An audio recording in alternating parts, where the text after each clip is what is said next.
പറയുന്നവർക്കും കേൾക്കുന്നവർക്കും ഒരുപോലെ മനസ്സിലാകാത്ത ഒരു വിഷയമുണ്ടെങ്കിൽ അത് സ്നേഹമാണ്. സ്നേഹം എന്താണെന്ന് ചോദിച്ചാൽ എല്ലാവർക്കും അറിയാം. പക്ഷേ അത് വിശദീകരിക്കാനും പ്രകടിപ്പിക്കാനും വളരെ കുറച്ചു പേർക്ക് അറിയാം. അതിന് കാരണം നിങ്ങളുടെ കയ്യിൽ ധാരാളം സ്നേഹങ്ങളുണ്ട് എന്നതാണ്. നിങ്ങളുടെ സ്നേഹം മുതിർന്നവരോടാകുമ്പോൾ അതിന് ബഹുമാനം എന്ന് പറയുന്നു. സ്നേഹം താഴെയുള്ളവരോടാകുമ്പോൾ അത് വാത്സല്യമാണ്. സ്നേഹം സമപ്രായക്കാരോടാകുമ്പോൾ നിങ്ങൾ അതിനെ സൗഹൃദം എന്ന് വിളിക്കുന്നു. സ്നേഹം മറ്റു പദാർത്ഥങ്ങളോടാകുമ്പോൾ നിങ്ങൾ അത് ഇഷ്ടമാണെന്ന് പറയുന്നു. ഇതിലെല്ലാം നിങ്ങൾക്ക് സ്വാർത്ഥത കാണാൻ സാധിക്കും. സ്വാർത്ഥതയില്ലാത്ത സ്നേഹത്തിന് പ്രേമം എന്ന് പറയുന്നു. പ്രേമം എന്ന സംസ്കൃത പദത്തിന്റെ അർത്ഥം സ്നേഹം നിസ്വാർത്ഥമാണ് എന്നാണ്. ഇന്ന് ഏറ്റവും കൂടുതൽ തെറ്റിദ്ധരിക്കപ്പെടുന്ന വാക്കും പ്രേമമാണ്. ഇന്നാർക്കും പ്രേമമില്ല, എല്ലാവർക്കും തമ്മിൽ ഇഷ്ടമാണ്. അങ്ങനെയെങ്കിൽ എന്താണ് സ്നേഹം? ഡോക്ടർ സ്റ്റേൺബർഗിന്റെ കണ്ടെത്തലുകളുടെ വെളിച്ചത്തിൽ ഞാൻ വിശദമാക്കാൻ ശ്രമിക്കാം. സ്റ്റേൺബർഗിന്റെ ട്രയാങ്കുലർ തിയറി അനുസരിച്ച് പാഷൻ, ഇന്റിമസി, കമ്മിറ്റ്മെന്റ് എന്നീ 3 ഘടകങ്ങൾ ചേരുന്നതാണ് സ്നേഹം. മറ്റൊരാളുടെ ശരീരത്തോട് തോന്നുന്ന ആകർഷണത്തെ പാഷൻ എന്നതുകൊണ്ട് അർത്ഥമാക്കുന്നു. മറ്റൊരാളോട് രഹസ്യങ്ങൾ തുറന്നു പറയാൻ നിങ്ങൾക്ക് തോന്നുകയാണെങ്കിൽ അതിന്റെ കാരണം ഇന്റിമസിയാണ്. നിങ്ങളുടെ ഇഷ്ടപ്രകാരമോ അല്ലാതെയോ നിങ്ങളുമായി ബന്ധപ്പെട്ടിരിക്കുന്ന എല്ലാവരുമായും നിങ്ങൾക്ക് കമ്മിറ്റ്മെന്റ് ഉണ്ട്. ഉദാഹരണമായി, നിങ്ങൾക്ക് അച്ഛനും അമ്മയുമായുള്ള ബന്ധം. അതിൽ പാഷനില്ല.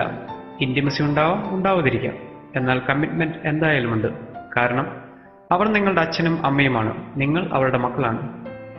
ഈ 3 ഘടകങ്ങളും ചേരുന്നതാണ് സമ്പൂർണ്ണ സ്നേഹം എന്ന് സ്റ്റേൺബർഗ് പറയുന്നു. ഇതിൽ ഓരോ ഘടകവും ഒറ്റയ്ക്ക് നിൽക്കുമ്പോഴും 2 ഘടകങ്ങൾ ചേർന്ന് നിൽക്കുമ്പോഴും പലതരത്തിലുള്ള സ്നേഹങ്ങൾ നമുക്ക് ലഭിക്കുന്നു. നിങ്ങളുടെ സ്നേഹത്തിൽ ഇന്റിമസിയും കമ്മിറ്റ്മെന്റും ഉണ്ടെങ്കിൽ ആ വ്യക്തി നിങ്ങളുടെ ബെസ്റ്റ് ഫ്രണ്ടാണ്. നിങ്ങളുടെ സ്നേഹത്തിൽ പാഷനും ഇന്റിമസിയുമാണ് ഉള്ളതെങ്കിൽ ആ വ്യക്തിയോട് നിങ്ങൾക്ക് തോന്നുന്നത് പ്രണയമാണ്. പാഷനും കമ്മിറ്റ്മെന്റും മാത്രമുള്ള സ്നേഹം അവിഹിതമാണ്. പാഷൻ മാത്രമുള്ള സ്നേഹം ഇൻഫാക്ച്വേഷനാണ്.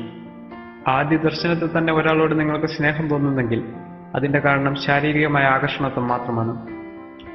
നിങ്ങളുടെ സ്നേഹത്തിൽ ഇന്റിമസി മാത്രമാണുള്ളതെങ്കിൽ അയാൾ നിങ്ങളുടെ ഫ്രണ്ടാണ്.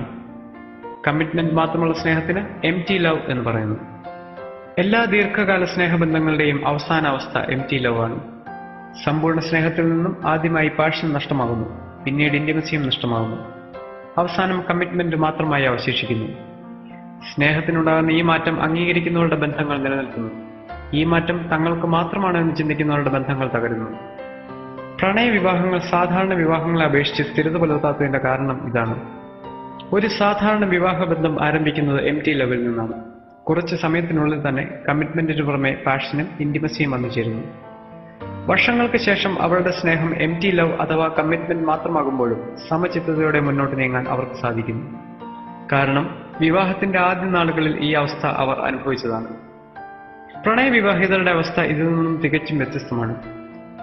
അവരുടെ വിവാഹബന്ധം ആരംഭിക്കുന്നത് തന്നെ സമ്പൂർണ്ണ സ്നേഹത്തിലാണ്. അവരുടെ സ്നേഹം എംപ്റ്റി ലെവലെത്തുമ്പോൾ കമ്മിറ്റ്മെന്റ് മാത്രമാകുന്ന ആ അവസ്ഥയെ അംഗീകരിക്കാൻ അവർ സന്നദ്ധരാകില്ല. അങ്ങനെ ആ ബന്ധം തകരുന്നു. ദീർഘകാലം നീണ്ടു നിൽക്കുന്ന സമ്പൂർണ്ണ സ്നേഹത്തിനായുള്ള മനുഷ്യന്റെ അന്വേഷണം മരണം വരെ തുടരുന്നു. വളരെ കുറച്ച് ആളുകൾ ദൈവത്തിൽ ആ സ്നേഹം കണ്ടെത്തുന്നു. സ്നേഹത്തെക്കുറിച്ച് അറിയാനുള്ള എന്റെ അന്വേഷണത്തിൽ ലഭിച്ച പരിമിതമായ അറിവ് മാത്രമാണ് ഞാൻ നിങ്ങളുമായി പങ്കുവച്ചത്. ഇതാർക്കെങ്കിലും ഉപകാരമായാൽ എന്റെ ആഗ്രഹം സഫലമായി. വിനയപൂർവ്വം നിങ്ങളുടെ സ്നേഹിതൻ മെൽബിൻ സുരേഷ്.